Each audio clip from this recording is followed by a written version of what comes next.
जिउतिया व्रत साल में एक बार पड़ता है। 2025 में यह व्रत आश्विन कृष्ण पक्ष अष्टमी 14 सितंबर दिन रविवार को जीवत पुत्र का व्रत है।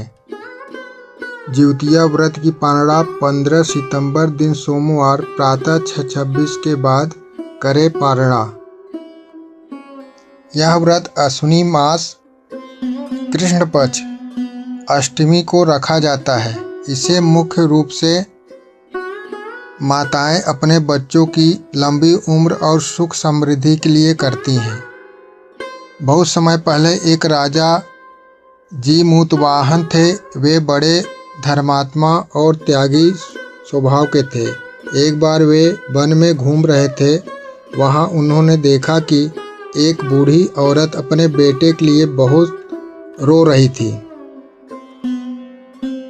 राजा ने कारण पूछा तो वह बोली, नागवंश में यह परंपरा है कि हर दिन एक नाग को गरुड़ के भोजन के लिए भेजना पड़ता है। आज मेरे बेटे की बारी है, इसलिए मैं दुखी हूँ।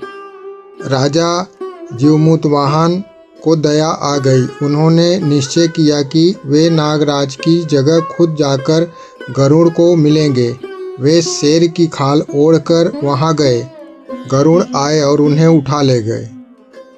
जब गरुड़ ने उन्हें खाने का प्रयास किया तो राजा ने कहा, हे गरुड़ देव, मैं नाग नहीं हूँ बल्कि एक मनुष्य हूँ। मैंने यह बलिदान इसलिए दिया है ताकि नाग कुल का नाश न हो और एक माँ का बेटा बच सके। गरुड़ को राजा का त्याग और धर्म देखकर बहुत प्रसन्नता हुई। उन्होंने राजा को आशीर्वाद दिया और वचन दिया कि अब वे नागों को नहीं खाएंगे। इसी दिन से जिउतिया व्रत की परंपरा शुरू हुई थी। यह व्रत विशेषकर माताएं अपने संतान की दीर्घायु और सुख समृद्धि के लिए रखती हैं। व्रत में माताएं निर्जला उपवास करती हैं और अगले दिन अष्टमी समाप्ति पर व्रत खोलती हैं। जिउतिया व्रत पूजन विधि इस प्रकार है। मिट्टी या चित्र में जिउतिया माता की प्रतिमा, दीपक, अगरबत्ती, फूल, रौली, चंदन, कलश, जल से भरा नारियल, आम के पत्ते, दूब, अक्षत, चावल और मौली, लाल धागा, 9 प्रकार के फल और पकवान जिउतिया व्रत का विशेष प्रसाद होता है। और ठेकुआ, सावा, चावल, दही, फल। जिउतिया व्रत करने का विधि इस प्रकार है। प्रातः स्नान कर माता जी का संकल्प लें,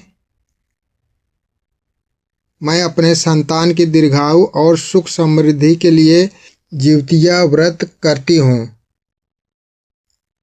एक चौकी पर लाल वस्त्र बिछाकर जिउतिया माता की प्रतिमा चित्र स्थापित करें। उसके बाद कलश स्थापना करें और दीपक जलाएं। माता को फूल, रोली, चंदन, अक्षत, मौली और नैवेद्य अर्पित करें। व्रत कथा सुने या पढ़ें। रात्रि तक निर्जला उपवास रखें। दूसरे दिन प्रातः स्नान करके पुनः माता की पूजा करें और व्रत का पारणा करें।